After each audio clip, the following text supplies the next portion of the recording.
Мен бір мысал айтайын. Қазақта қорқақ жоқ. Қазақ негізі батырлы халықтың ұрпағымыз. Мынау бізді саясат соншама жасқаншақ қылып жатқан. Баяғыда бір жауынгершілік заманда аяқ астына тұсқы жолдан бір момақан ауылға қалмақтар келіп қапты. Жоңғарлар келіп қалған ғой. Келген дүбірін естіп бір жігіт шауып келіп, жоңғарлар келіп қалды деп хабар берді. Бірақ дәл сол күні сол ауылдың бүкіл атқамінер азаматтары, яғни батырлары бүкіл жиналып, олар басқа шепке кетіп қалған. Бірақ ауылда аз қантай ғана азаматтар да солардың бірігуі туралы жазады да. Жиналып жатыр дейді. Апыртып іске жарайтындарың атқа мін деп сол ауылдың ақсақалдары. Атқа мініңдер деп. Бірақ ауыз сөз. Дамы қалмай бәрі атқа мін дейді. Сонда ұзын шұбырынды жиналған сол 20-дан аспады дейді. Сонда біліп тұрды олардың өлімге кетіп бартқандары. Атқа мініп, найзаларына сүйеніп, елге жай ғана тірі келетін адамның кейпін танып, балашаға ие болыңдар деп ішіндегі азамат, үлкен азамат айтып жатса, бір жесір әйелі бар еді сол ауылда дейді. Ол жесірдің өзінің құрсағынан ғана байынан қалған жалғыз ұлы бар, ол өзі мүгедек дейді. Мүгедек. Ол атқа да мінуге жарамайтын еді дейді. Соны жетелеп алып келіп, жаңағы 20-ның қасына қосып жатыр дейді. Мынаны ала кетіңдер деп. Сонда анау батыр жеңгей, сен жалғыз ғой деп айтпайды ғой. Біз жеткіліктіміз, бұл үйге қалсын, ауылда қалсын. Оның үстінен көріп тұрсыз ғой, бұл баланың да несі келіңкіремейді дегенде. Ештеңе етпейді, жаудың атын үркітсе де жарайды, алып бар деп айтты дейді. Біз сондай елдің ұрпағымыз. Ал біздің қазіргі інжер сондай қорқақ болып жатқанымызға мен таң қаламды. Жүрегім ауырсын ауырады менің.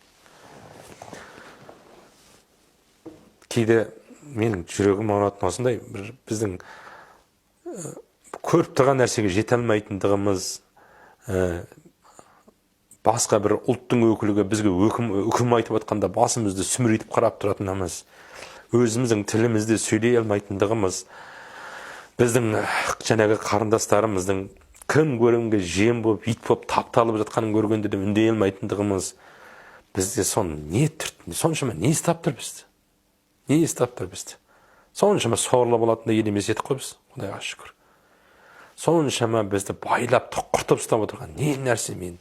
Осы нәрсеге миым жетпей қойды қазір. Делдерлі болам, кейде жынданам. Әрине ақмақтық жасағым келмейді.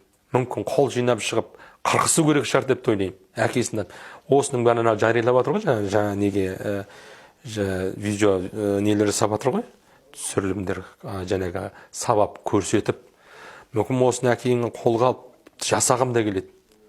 Бірақ ақмақтық қой енді кейде. Осының бір болмайтын нәрсенің от шығарып алам ба? Қана бір Қадыр Мырзалиевтің бір сөзі бар.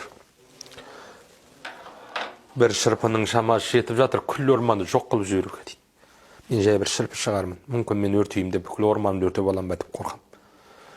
Сондықтан біздің осы тұрғыда көп нәрсені ойлануымыз керек. Мен кейде бір ақылсымақ бір данагөйлер бар, шығып алып, халыққа өзінше болып ақыл айтып, кеңес айтып, сабырға шақырған түрлері бар, бір азаматтар бар. Аттарына тамай қойын, біліп отырған шығарсың кімдер екен. Шеттерінен тіпті жинап алып, ақылшы бәрі. Соның жүрегі сезбей ме? Сезіп тұр ғой, көзі көрмей ме? Көріп тұр ғой біздің елде не болып жатқан. Неге ұшырап жатқан халықтың. Осындай нәрселерді көріп тұрып, өтірік дана болып, өтірік батыр болып әңгіме айтатындарына жүрегім ауырады. Мен халқымды шақырам, бірлікке шақырам, әрине. Бірлік бар жерде тірлік бар, Құдайға шүкір. Заңға бағынайық, бірақ заң бізді баса бермесін де, заң екен деп. Халықтың өзінің құқығы бар ғой. Заң кодексті бірінші жазған халықтың адам құқығы бірінші жазылған. Сондықтан менің айтайын деген, сөз айтайын деп жүрген бауырларым, ағаларым, әкелерім, шешелерім бар қаншама. Олар жыртылып алаңға шығып жатқандары бар. Соларды соншама білмеймін енді. Алып кетіп жатқан жігіттерге де жүрегім ауырады. Әкеден тумаған ба, ол шешеден тумаған ба? Нағып, жәнегі мен мысалға айтып отырған жесір әйелдің әңгімесін айтып отырмын. Бір түйір оны өз жарымжан соның өзін шең етпейді алып бар жаудың атын үркітуге жарайды деп беріп тұрған сондай шешелерден біз ұрпақ қалмаған ба сонда? Ана 20-сы қоштасып тұр, ол кететін өлетін біліп тұрды олар. Анау 21-ші баласын беріп тұр. Жаудың атын үркітсе де жарайды дейтін. Сондай бізде ұлтқа деген, елге, жерге деген махаббаттың жоқтығы. Енді жүрек ауырады, айтай десең бауырым. Бірақ өкінішті сол. Махаббат жойылып бартқан сияқты. Елге деген махаббат жойылып бартқан. Тілге, дінге деген махаббат жойылып бартқан сияқты. Менің 4 ұлым бар, жаңа айттым ғой, сол 4 ұлымды мен тәрбиелеймін. Өзімнің ұлтымның, өзімнің ана тілімде тәрбиелеймін. Өзімнің жасыратын жоқ ұлттық тағамдарым жегіземін. Өзімнің ұлттық дәстүрімнің не екен. Сенбесең үйіме кеш, 4 ұлыма мінгізген 4 ер тоқымым бар. Үйімде тұр. Төртеуде Құран кәдімгі. Соны бір уақыт соны ойнатам, соны көрсетем.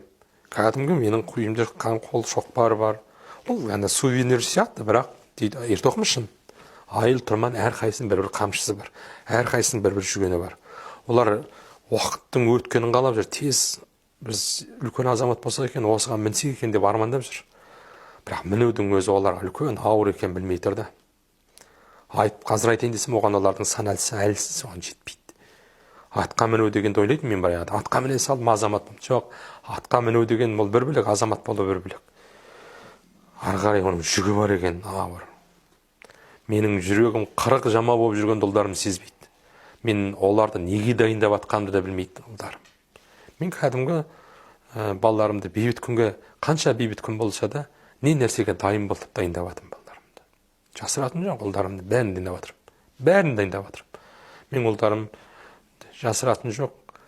Көзі бақырайып, мөлтіліп, жылап тұрып, біреудің алдында тізерлеп тұрмаған қалайым. Балам, кәдімгі келсең келге баратын жағдайға жеткізсем деп армандаймын. Мен өзім солай өстім. Мен жасырмаймын, қорықпаймын ешкімнен. Мен бір Құдайдан ғана қорқамын. Бірақ Құдайдан қорқамын. Ал қалғаннан қорықпаймын. Бетпе кет дейсін. Жекпе-жекке шықсын, дайынмын. Кім оған маған бәрібір. Ол кімнің тұқымынан болсын, маған қызықтырмайды қазақша айтқан кезде. Мен өзімнің жанұямды қорғауға, елімді қорғауға, мен өзім жаңа айттым, қаракөз қарындастарымды қорғауға, бауырларымды қорғауға бармын, дайынмын. Осыған салса дайынмын. Ал енді жаңағы сен айтқан қызметке ұсынып атса, өтірік бұл, не нәрсе бұл? Біреудің сойылын соғып, біреудің сөзін сөйлеп,